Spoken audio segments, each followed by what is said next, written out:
આદિવાસી પરંપરા મુજબ અમારા ઉકરડા ગામમાં આદિવાસીનો વિવાહો કરવા અમે આ બધા તમે કરવા જઈ રહેલા છે।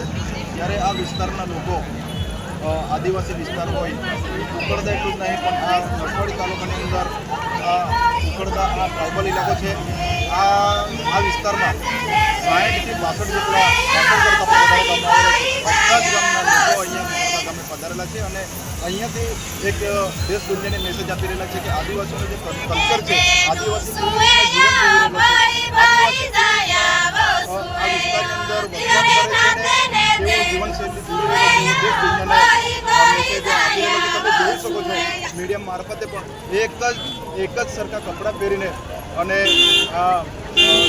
કંથમૂળી એકદળી વનસ્પતિ એટલે વાંસ કહેવાય, એ વાંસની અંદરથી અમારા આદિવાસી ભાઈઓએ એક વાજિંત્ર તૈયાર કર્યું છે।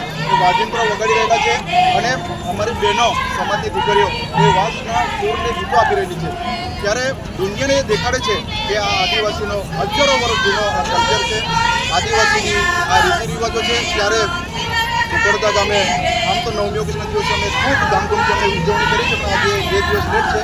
પહેલા દિવસે આ દિવસની પહેલા દિવસે ડાયણું હોય છે, બીજા દિવસે દેવ પૂજાય છે। અમારે લાકડીઓ દેવ હોય, પછી અમારે અલગ અલગ દેવો હોય એને અમે પૂંજીએ છીએ અને આજે છેલ્લો દિવસ છે। આજના દિવસે ખાઈ પીને પછી અમારા ઘરે સાદા સંબંધીઓ અમારા જે મહેમાનગતિ કરવા આવે છે એમને ખવડાવે છે, પીવડાવે છે અને પછી લાસ્ટમાં ગીતો ગાઈને ધામધૂમથી નાચે છે અને આજ મોજ મસ્તી આ દુનિયાને મેસેજ આપે છે અને આજ આ ઉજવણી અમારો સમાજ આ કરી રહ્યો છે।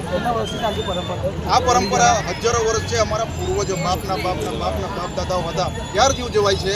આ હજારો વર્ષ જૂની અમારી સંસ્કૃતિ છે અને આજ હજુ પણ યથાવત છે। અમારા બાપ દાદાઓ જે અમને આપી ગયેલા છે એ આજની યુવા પેઢી પણ આજે એ ઉજવી રહેલી છે અને આ હજુ પણ હજારો વર્ષ પછી પણ આ પરંપરા અમારે ચાલુ રાખવાની છે અને દેશ દુનિયાને બતાવવાનું છે કે આદિવાસી છે અમે। રાજુભાઈ, આજે આદિવાસી પરંપરા મુજબ દિવસની ઉજવણી આદિવાસી સમાજ ખૂબ ધામધૂમથી કરી રહેલો છે।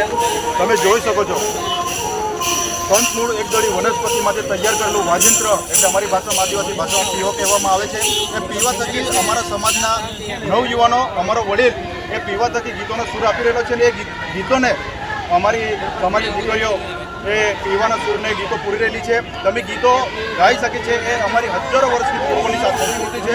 અમારા બાપ દાદાથી હજારો વર્ષ પહેલાં આ જ અમારી આ પરંપરા આજે પણ યથાવત છે અને આવનારા સમયમાં આ સમાજનો યુવાન આ પરંપરાને આ સંસ્કૃતિને જાણતો થાય એના માટે અમે આવનારા સમયમાં પણ ખૂબ પ્રયાસો કરવાના છે અને આ સંસ્કૃતિ અમારી કાયમ ટકાઈ રાખવાના છે અને અહીંયાથી દેશ દુનિયાને અમે મેસેજ આપવાના છે કે આદિવાસી સમાજનો આ કલ્ચર છે, આ પહેરવેશ છે, આવી રીતના રીતિ રિવાજો છે અને આવી રીતના જીવનશૈલી જીવી રહેલો છે એવું અમે દેશ દુનિયાને બતાવવાના છે અને તમે જોઈ શકો છો આ સંસ્કૃતિ।